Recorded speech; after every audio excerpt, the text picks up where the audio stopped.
आज जो अखंड ज्योति पढ़ने को मिला उसमें जो मुख्य टॉपिक था वह आलस्य था। प्रत्येक व्यक्ति अपने जीवन में सफल होना चाहता है, सफलता चाहता है, लेकिन उसे बहुत सारी बाधाएं आती हैं। जो व्यक्ति उस बाधा को पार करके आगे बढ़ता है तो वो सफलता प्राप्त करता है। एक श्लोक था, अलस्यानाम ही मनुष्यानाम शरीरस्थो महान रिपु नास्ति उद्यम समो बंधु कृत्वा नवसीदति। अर्थात आलस्य है वह मनुष्य का सबसे बड़ा शत्रु है और उद्यम जो है वह कोई भी जो हम लोग कार्य करते हैं वह उसको हम लोग उद्यम कह सकते हैं। तो उद्यम हमारा मित्र है। तो कोई भी मित्र से दोस्ती करना चाहेगा, नहीं कि शत्रु से। तो हम लोग को इस आलस्य से दूर रहना चाहिए। जैसा कि हम लोग दिन का शुरुआत करते हैं सबसे पहले सुबह से करते हैं और ऐसा कहा भी गया है कि अगर हमारा जैसा सुबह होता है उसी अनुसार से हमारा पूरा दिन भी होता है। तो हम लोगों में से बहुत सारे हम भी सुबह का जो शुरुआत है, यह जो आलस्य है, थोड़ा और सो लेते हैं, थोड़ा देर के बाद और उठेंगे, अलार्म में बजा, फिर भी हम लोग आलस्य हमारे शरीर में आ जाता है, जिसके कारण हम लोग थोड़ा सुबह का शुरुआत ठीक से नहीं कर पाते हैं। और जो यह सुबह का शुरुआत अगर हम लोग अच्छी तरीके से करेंगे तो अपने जीवन में सफल बिल्कुल हो सकते हैं, होंगे और अपने लक्ष्य पर रहेंगे, फिर सफल होंगे। किसी भी काम को हम करते हैं तो यह फैसला करने में या तो देर कर देते हैं तो हमें सफलता नहीं मिल पाती है। यानी सही समय पर भी एक जो डिसीजन होता है वो लेना बड़ी आवश्यक है एक सफल जीवन के लिए। जैसे हम लोग बहुत सारे छोटे नर्सरी से पढ़ना शुरू करते हैं, उसी समय से एग्जाम देना शुरू कर देते हैं और एग्जाम में समय निर्धारित रहता है और क्या करते हैं कि बहुत इधर उधर रहते हैं और जो 100 मार्क्स जो दिए रहते हैं उस हिसाब से अभी का जो पैटर्न है 10 क्वेश्चन दिए रहते हैं, इसमें से 5 सॉल्व करना है और उस हिसाब से हम लोग यह उसमें निर्धारित नहीं कर पाते हैं कि हम कौन सॉल्व कर ले, अच्छी तरह से आता है कर ले, तो टाइम इसमें हमारा लैप्स हो जाता है और हम अच्छी तरह से उसमें नहीं लिख पाते हैं। तो यह जो डिसीजन है यह भी हमारा डिसीजन निर्धारित करना हमारे जीवन के लिए एक बड़ा महत्वपूर्ण है। अब हमारे जीवन में सफलता के लिए बहुत सारे आयाम हैं। एक सफल जीवन के लिए मोटिवेटर अपने जीवन में जो मोटिवेट करता है, एक तरह से हम लोग भी एक सफल जीवन की कल्पना करते हैं और यहाँ युवा मंडल में आते हैं इस लक्ष्य से कि हमें मोटिवेट किया जाएगा यहाँ और अपने सफलता की जो सीढ़ी है वहां पे हम जहां सफल होना चाहते हैं वहां पहुंचेंगे। तो हमारे जीवन में एक मोटिवेटर होना भी बहुत आवश्यक है और प्रत्येक मानव अपने जीवन को चुस्त दुरुस्त बनाना चाहता है। तो ये नहीं कि शर्ट पैंट अच्छा पहनिए तो उसी तरह से चुस्त दुरुस्त, यानी अच्छे शिक्षार्जन करके एक मानव बन के, एक सुसंस्कारवान मानव बन करके अपने आप को चुस्त दुरुस्त करके एक सफल व्यक्ति बन सकते हैं। अपने जीवन में एक जो हम लोग शुरुआत करते हैं उसमें एक मुख्य व्यायाम का भी महत्व बताया गया है। हम लोग को प्रत्येक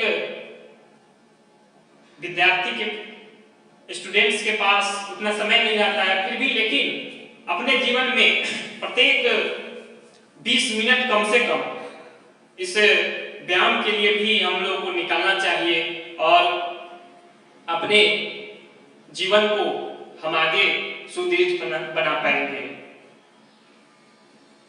और पिछले दिनों हम लोगों ने पर्व भी मनाया है छठ का, तो उससे भी हम लोग बहुत सारे शिक्षा बहुत सारे अभी ऐसे भी है जो अभी तक गांव गए हैं, अभी लौट नहीं पाए हैं, तो अपने जीवन को शिक्षा लेकर के आगे कैसे बढ़ा जाए। तो एक श्लोक था, उदेति सविता तामस्ताम एवास्तमेति संपत्तौ च विपत्तौ च महत्तम एक रूपता। अर्थात इस पर्व जो शिक्षा लेकर आती है हमारे जीवन में, यानी उगते समय, और इसमें हम लोग मुख्य सूर्य भगवान का पूजा करते हैं, और उगते और डूबते समय हम लोग देखते हैं सुबह में और शाम में भी जिस प्रकार से उगते और डूबते समय एक रूप से दिखाई देते हैं, उसी प्रकार से हम लोग को भी अपने जीवन में सुख और दुख के समय भी अपने आप को एक समान रखना चाहिए। बहुत सारे ऐसे मिलेंगे कि जो सुख होता है उसको बहुत खुशी से मना लेते हैं, और जब दुख की घड़ी आती है तो उस समय एकदम निराश हो जाते हैं। तो उस समय हम लोग को मुख्य रूप से उस समय हम लोग को एक रूप से इस शिक्षा के आधार पर अपने आप को बढ़ाना है।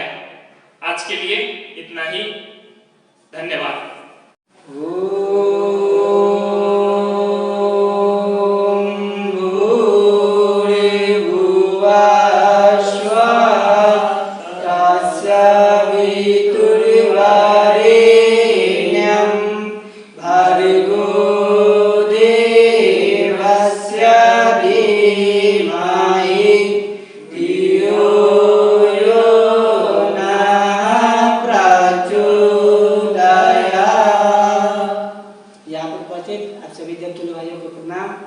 संजोग से आज जिस टॉपिक पे पढ़ा गया है आप लोग बताएं, उसी टॉपिक पे हम ही पढ़ेंगे। आज टॉपिक अखंड ज्योति में स्टार्टिंग था, जिसमें बताया गया है कि दुख के बारे में। हर व्यक्ति जीवन भर प्रयत्न करता है कि हमको सुख मिल जाए, हर व्यक्ति चाहता है कि हमको सुख मिल जाए। अच्छा, यहाँ तक कि बच्चा से व्यक्ति स्टार्ट करता है, वहाँ से ही सुख के लिए बेचैन हो जाता है। वहाँ से स्टार्ट किया, क्लास 1 पास हुआ, 2 पास हुआ, 3 पास हुआ, उस प्रकार से 11 12 पास हुआ, उसके बाद फिर आगे बढ़ता है। फिर भी उसका एक ही इच्छा होता है कि संसार में जितने भी प्रकार का सुख सुविधा हो, सारा चीज हमारे जीवन में उपलब्ध हो जाए। लेकिन जब हम रास्ता में चलते हैं तो बहुत सारा चीज विघ्न बाधा आते रहता है। इसमें बताया गया कि जैसे हम लोग गेम खेलते हैं मोबाइल में, मोबाइल का गेम फर्स्ट लेवल क्लियर कर लेते हैं, उसमें विनर हो जाते हैं, उसका सेकेंड लेवल जो होता है उससे थोड़ा सा टफ हो जाता है। फिर उसके लिए फिर प्रिपरेशन करते हैं, मतलब 2 बार सोचते हैं, उसके बाद फिर उसको भी आगे विनर उसमें हो जाता है, उसमें भी मतलब उसको भी हम जीत लेते हैं।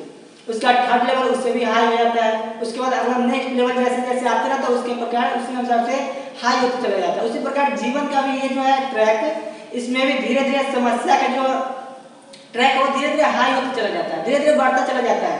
और स्वामी विवेकानंद जी बताते हैं कि ये पूरा का पूरा संसार जो एक व्यायामशाला है, व्यायामशाला है। इसमें क्या किया जाता है, जिस प्रकार की आपको समस्या आया, उस समस्या से जैसे ही हम जूझते हैं, उसको जैसे ही हम फतह करते हैं, तो हमारे अंदर में अंतर मतलब आत्मविश्वास जागृत होता है।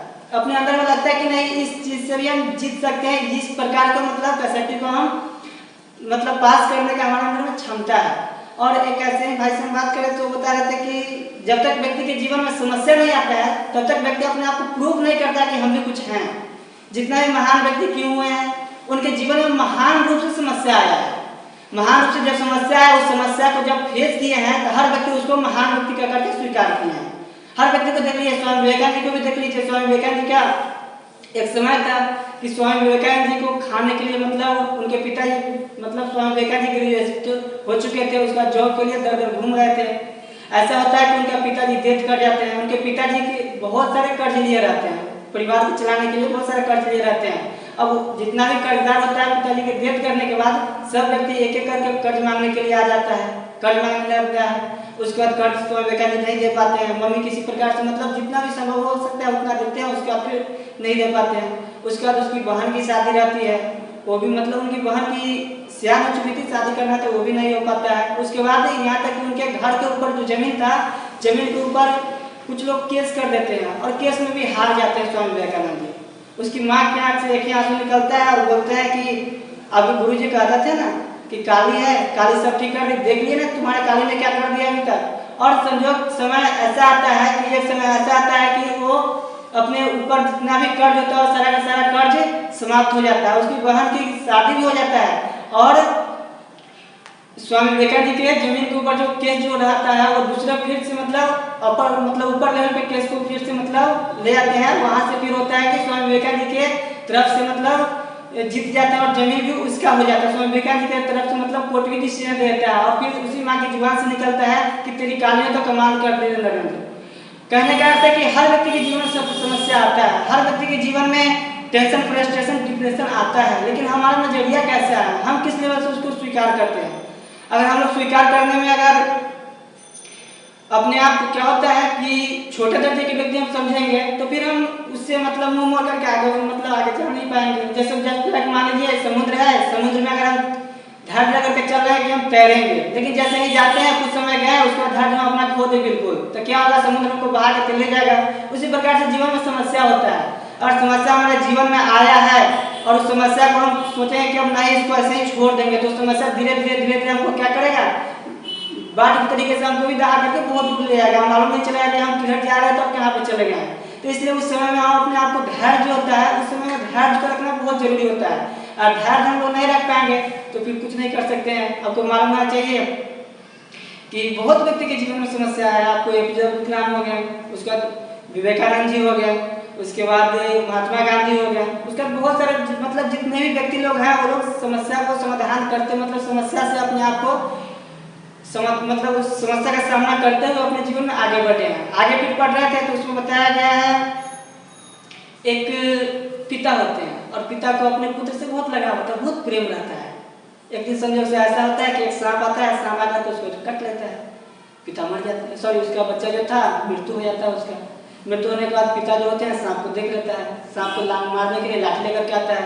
सांप बोलता है आप हमको क्यों मार रहे हैं, हमको तो मृत्यु ने यहाँ भेजा है, मृत्यु का आदेश था, हम ऐसे किए हैं। तो फिर से मृत्यु को बुलाता है, ऐसा आदेश आपने क्यों दिया है। तो मृत्यु बोल रहा है कि नहीं हमको इसमें हम क्या कर सकते हैं, हमको तो काल ने बोला था, आदेश दिया था ये करना है हमारा, तो हम भेज दिए इसको। तो फिर उसके पिताजी काल को बुलाते हैं, काल बोलते हैं कि काल पूछते हैं कि आपने ऐसा क्यों किया है। तो काल बोले कि देखिए हम इसमें कुछ करने वाले नहीं हैं, हमारा जो जिम्मेदारी है वही हम किए हैं। और बात रहा मृत्यु का, तो आपके लड़का जो है वो स्वयं अपने मृत्यु को बुलाए हैं, अपने कर्म के कारण अपने मृत्यु को स्वयं बुलाए हैं। तो उसके बाद उनके पिताजी भी समझ जाते हैं कि हो सकता है कुछ ना कुछ बात हो, तो अपने पुत्र जो होता है उसके आत्मा को बुलाते हैं। तो उसके पुत्र का आत्मा जो आता है वो बोलता है कि पिताजी हमारे ही कर्म के कारण हमारी मृत्यु हुई है। और तब जाकर के उनके पिताजी जो होते हैं वो पिताजी मतलब सबसे क्षमा होते हैं और बोलते हैं कि बात सही है कि उस व्यक्ति के कर्म के कारण ही ये सारा चीज भुगतना हुआ और अल्प आयु में वो अपने शरीर को छोड़ दिया। कहने का अर्थ है कि हम लोग के जीवन में जितना भी फल मिलता है, फल मतलब जितना भी हम लोग को मतलब फल कहिए फल मिलता है वो क्या के कारण मिलता है, तो हमारे कर्म के द्वारा मिलता है। और हम कर्म कंटिन्यू करते रहेंगे तो हम लोग के जीवन में जरूर कुछ ना कुछ फल आएगा। जैसे ही हम लोग कर्म करने लगते हैं, कर्म करते करते अपने अंदर में कुछ ना कुछ आ जाता है। जैसा कि शुरू में चर्चा हुआ है कि आलस के बारे में, सुबह में उठना रहता है, आलस का आदमी को बहुत प्यारा होता है, आलस जो है सब आदमी को बहुत प्यारा होता है। जैसे हम पढ़ने के लिए सुबह 4 बजे अलार्म लगाएं, अलार्म बजाएं, आलस क्या ना अभी 5 मिनट के बाद पढ़ लेंगे फिर से, उसमें बहुत मजा आता है। 5 मिनट का समय मिल गया, फिर 5 मिनट का अलार्म आता है बेचारा, फिर मन तो वही होता है, फिर जब अलार्म काट देते आधा घंटे बाद पढ़ लेंगे, उसमें फिर भी बहुत आनंद आता है कि आधा घंटा फिर समय मिल गया, आधा घंटा रिलैक्स करने लगता है व्यक्ति। इसी प्रकार से रिलैक्स करते करते पूरा दिन कट जाता है और किस तरीके से समय मतलब हमारा कटता चला जाता है और जीवन किस तरीके से कटता चला जाता है हमको मालूम नहीं चल पाता है। तो अभी मतलब अभी बता रहे थे कि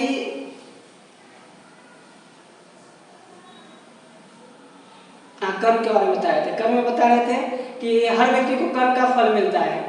हम लोग कर्म करते करते करते करते फिर सोचने लगते हैं, अपने अंदर में आ जाता है कि कर रहे हैं कहीं गड़बड़ हो गया तो क्या होगा, कर रहे हैं कहीं कुछ ऐसा से ऐसा हो गया तो हम क्या करेंगे। अभी हुआ नहीं है, दिमाग वहां तक हम लगा दिए हैं कि ऐसे कर रहे हैं, अगर इस प्रकार से हो जाए तो हम क्या करेंगे, उसके लेकर के निराशा हताशा। मेरे मित्र, किसी भी प्रकार का हम कर्म करते हैं जब तक हम लोग दृढ़ संकल्प के साथ करेंगे तब तक तो सही है। और कहा भी जाता है कि आप असफल हो सकते हैं लेकिन आपका वर्क कभी असफल नहीं हो सकता है। आप मान लीजिए किसी प्रकार से बीमार हो गया, असफल हो गया, किसी प्रकार से निगेटिव सेंस में चले गए, लेकिन अगर आपका कर्म अच्छा है, जितने वर्क आप किए हुए हैं वह इस लेवल का है, तो आपको कर्म कहीं ना कहीं से खींच करके आपको उस लेवल तक लेकर के बैठा देगा। आपको बता दें कि बहुत भाई लोग ऐसे होते हैं कि जॉब वगैरह नहीं करते हैं, पढ़ाई कर लिया उसका किसी कारण के बाद से ऐसे ही रह जाते हैं, लेकिन वो भी अपने जीवन में किसी न किसी समय ऐसा समय आता है और व्यक्ति अपने जीवन में मुकाम हासिल कर लेता है। तो किसी कर्म करते समय हमको कभी भी संकोच नहीं करना चाहिए कि ऐसे हो सकता है, ये भी हो सकता है। जितना समय मिला हुआ उतना समय हम दिल खोल करके कर्म करेंगे, और हम दिल खोल करके कर्म करेंगे तो कभी ना कभी उसका फल तो जरूर मिलना ही मिलना है।